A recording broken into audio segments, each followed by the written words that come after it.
Terima kasih kerana masih setia bersama Majalah 3. Penggunaan bahan buangan hasil pertanian seperti jerami padi dapat mengelakkan pembakaran secara terbuka dan memberi sumber pendapatan sampingan kepada pesawah. Selain hasil kraftangan dan peralatan rumah, jerami padi kini digunakan sebagai penutup hakisan.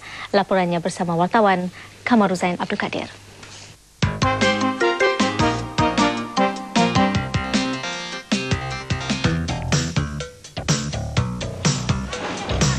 Sebuah kilang di Sekincan, Kuala Selangor menggunakan 1000 tan jerami padi setahun untuk menghasilkan bahan penutup hakisan mesra alam.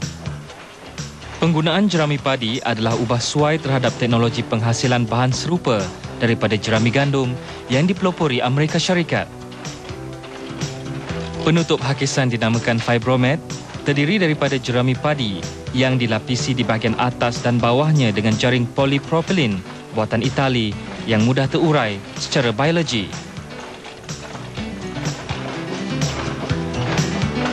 Kepingan Fibromet selebar 2.4 meter panjang turut dijahit menggunakan benang polipropilin. Mesin yang diubah suai ini mampu menghasilkan 2 kali ganda Fibromet berbanding mesin asal yang diperbuat di Jerman.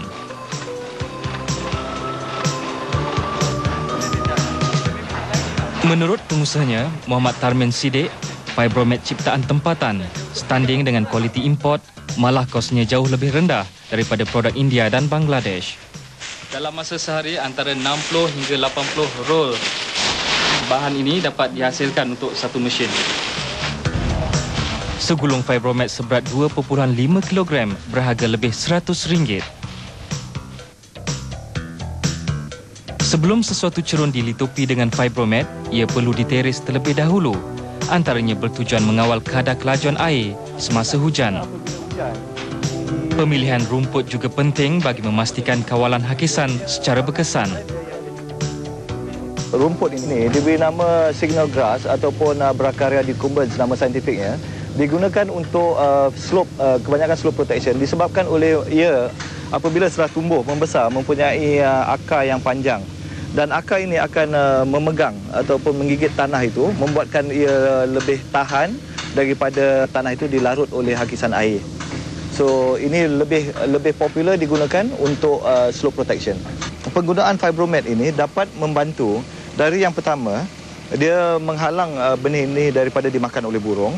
Yang kedua, benih-benih ini juga terhalang daripada dihakis oleh larutan air hujan. Campuran air, benih rumput, palpa kertas, baja dan sejenis gam diperlukan sebagai bahan untuk menyemai benih. Ia juga membekalkan galian penting untuk memperbaharui kesuburan tanah. Teknik menyebarkan benih dilakukan secara semburan yang dipanggil hydroseeding. Sebanyak 5 kg benih rumput Bracharia decumbens diperlukan untuk sehektar kawasan cerun yang diteres.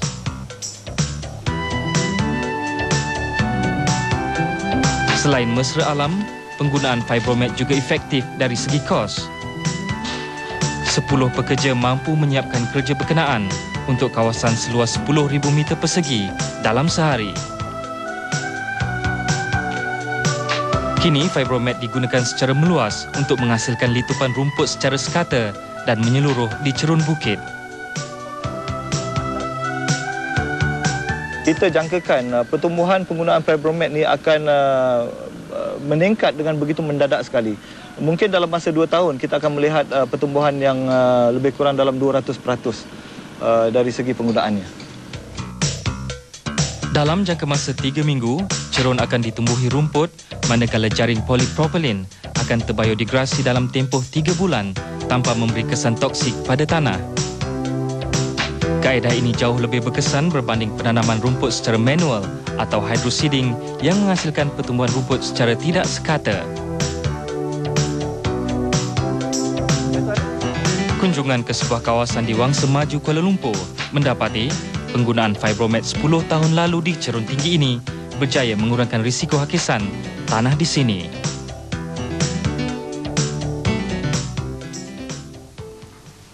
Begitulah ya, kisah itu tadi memberi jawapan ya bagaimana bahan yang murah mampu memberi penyelesaian kepada masalah seperti hakisan yang sering kita hadapi. Fibromat menerima tempahan daripada Asia dan juga Eropah seperti Perancis yang berminat menggunakan produk tempatan bermutu.